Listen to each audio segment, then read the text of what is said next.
트럼프가 조선업을 꼭 집었죠. 그래서 우리나라 조선업 굉장히 많은 관심과 기대를 받고 있습니다. 이 이야기는 더구로의 오소영 기자와 함께 해보겠습니다. 기자님 나와 계십니까?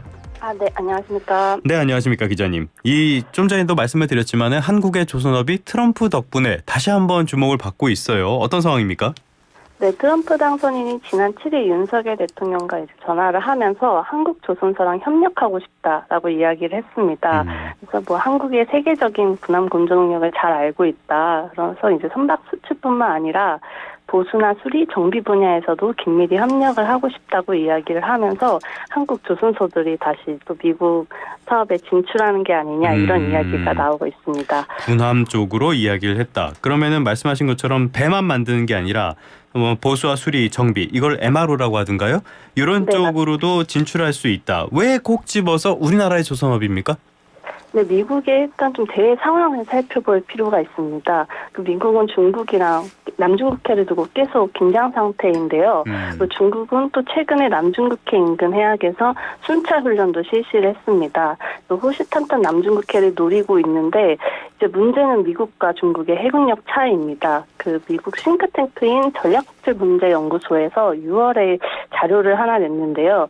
보면 이 중국 해군이 운용하는 전투함이 234척인데 미 해군은 219척을 보유하고 있습니다. 중국이 더 많네요. 네, 예. 전투함 수 차이에서도 일단 차이가 나고 그리고 노후화된 여부를 또 한번 봤는데 2010년대 이후 건조한 전투함 비중이 미국이 25%입니다.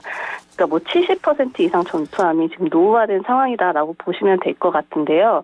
이런 해군력의 차이가 벌어진 배경에는 조선업이 있습니다. 미국은 1, 2차 세계대전을 거치면서 이제 함정을 대량 생산했고 조선업 인프라에도 많은 투자를 해왔는데요. 그 이후에 이제 자국 조선업을 보호하겠다는 명분으로 존스법을 제정합니다. 이 존스법 최근에 자주 등장하는데 이게 미국 항구를 이용해서 물품이나 승객을 나르는 선박들은 반드시 미국에서 건조해야 된다. 그리고 미국인 선원이 탑승해야 한다라고 명시한 법입니다. 그래서 이 덕분에 당연히 미국 조선소들은 이제 자국에서 해외 업체들이랑 경쟁은 피할 수 있지만 그만큼 기술 개발 노력을 소홀하게 되면서 그렇죠, 좋은 게 아니죠. 예. 네, 점점 아시아 업체들에게 밀리게 됩니다. 반면에 중국 업체들은 지금 우리나라를 넘어서는 수주량을 보이고 있잖아요. 예. 그래서 전 세계 일감의 60% 이상 가져가고 있고요. 연간 선박 건조 능력만 봐도 중국이랑 미국이 200배 이상 차이가 나는 상황입니다. 예. 그래서 이미 2014년부터 중국의 함정 수가 미국을 앞질렀다라고 이야기를 하고 있는데요. 미국도 당연히 이제 가만히 있을 수가 없습니다. 그래서 중국이랑 맞서려면은 조선업이 강한 나라랑 힘을 이제 합쳐야 되는데 그게 바로 트럼프가 지은 게 저희 나라. 것입니다. 우리나라가 일단 조선업에 있어서 기술 경쟁력은 세계 최고라고 하니까 아무래도 미국이 우리나라의 도움을 원하고 있다 이렇게 볼 수가 있겠고요. 그렇다면은 미국도 빠르게 중국을 따라잡고 더 앞서가야 돼 그런 필요성을 많이 느낄 텐데 그러면 미국의 시장 규모는 어느 정도로 봐야 됩니까? 네, 미 해군은 2028년까지 하나로 약 200조 원을 들여서 55척의 함정을 건조하겠다라는 계획을 발표를 했습니다. 그러니까 반대로 이제 중국은 수년 내에 400척까지 확대한다고 했으니까요. 트럼프 시대가 되면은 또 이 또한 더 건조하는 숫자가 늘어질 수 있다고 보여집니다. 예. 그리고 트럼프 당선인이 워낙 미국 군대가 무력하다, 군사력 재건을 위해서 예산을 대폭 투입해야 된다 이런 이야기를 많이 해왔기 때문에 당연히 함정 건조 숫자도 늘어날 것으로 보이고. 예. 그리고 앞서 말씀드렸던 MRO 시장 규모도 굉장히 큽니다. 올해 글로벌하게 보는 게 약 70조 원 후반대 정도인데 예. 미국이 20조 원을 차지합니다. 그래서 거의 3분의 1가량 차지한다고 보고 있고 이런 이유로 국내 조선업계도 미국에 진출하면 수익을 크게 낼 수 있을 거다라고 보고 있습니다. 선박뿐만이 아니라 보수와 수리, 정비 이쪽 규모도 굉장히 클 것이다. 우리나라가 지금까지 해외 진출할 때는 어떤 이런 함정 같은 것들보다는 상업용 선박들이 좀 주가 됐었잖아요. 우리나라 K조선이 이런 미국의 함정 시장 이런 데에서도 경쟁력을 가질 수 있을까요? 네, 미국은 일단 한국 조선소에 굉장히 관심이 많고요. 그래서 올해 2월, 10월에 걸쳐서 거기 해군선 장관부터 해군 태평양 함대사 사령관 이런 분들이 다 다녀가셨는데 예. 그 조선소를 둘러봐서 공통적으로 보였던 반응이 이런 최신식의 조선소는 처음 본다라는 반응이었다고 합니다. 예. 아무래도 이제 오랫동안 쇠락기를 겪었기 때문에 거기는 조선업 생태계가 많이 이제 후퇴된 상황이고요. 반대로 한국은 아까 말씀드렸던 그런 선박 상선 시장에서 굉장히 수주를 많이 하고 있습니다. 예. 올해 10월까지만 보면 219척을 수주했고, 이게 뭐 중국이랑 비교했을 때 숫자는 밀릴 수 있으나, 부가가치가 얼마나 높은 선박을 수주했냐라고 보면 또 다른 이야기거든요. 그래서 뭐 한국은 뭐 LNG 운반선과 같은 이 수익성이 잘 나는 고부가치 선박들을 굉장히 잘하고 있고요.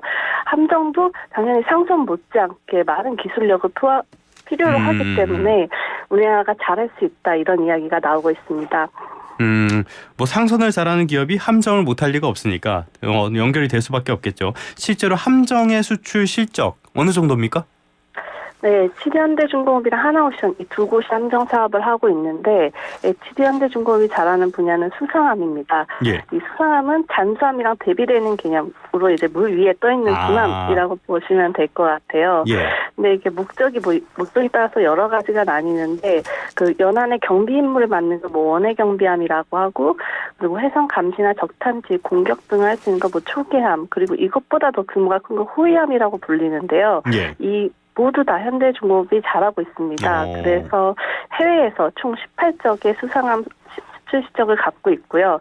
하나오션은 잠수함 분야에서 굉장히 두각을 나타내고 있는데요. 예. 우리나라의 장보고 1, 2, 3 건조사업 모두 참여를 했고, 인도네시아의 6척 비롯해가지고 국내에서 잠수함만 23척을 수주했습니다. 그리고 예. 해외 실적으로만 봤을 때는 뭐 잠수함 포함해 다른 선박들 비교했을 때 19척 정도 수주를 한 상황입니다. 수상함과 잠수함 실적도 있다. 미국 시장 이제 공략에 나서야 될 텐데 어떤 준비들 하고 있습니까? 네, HD현대중공업이랑 하나오션 모두 MRO부터 실적을 쌓아가겠다, 이렇게 이야기를 하고 있습니다. 네. MRO를 콕 집어 얘기한 거는 미국의 보안 규정 때문입니다. 네, 함정은 아무래도 이제 군 안보와 연결이 되기 때문에 그렇죠. 보안이 굉장히 민감하고, 그래서 미국 내 조선소에서 건조해야 된다, 이런 규정을 갖고 있습니다. 그래서 일단은 MRO부터 시작을 해가지고 나중엔 건조까지 노리겠다는 목표로 MRO 참여 자격을 최근에 획득을 했고요. 그리고 하나오션은 이미 미국에서 뭐 2건을 수주한 상황입니다. 그래서 8월 이어서 올해 11월 최근에도 이제 구비함인 6호함의 정기 수리 사업을 마쳤다라고 발표를 했었고, HD현대중공업도 내년부터 본격적으로 MRO 사업을 시작하겠다라고 이야기를 했습니다.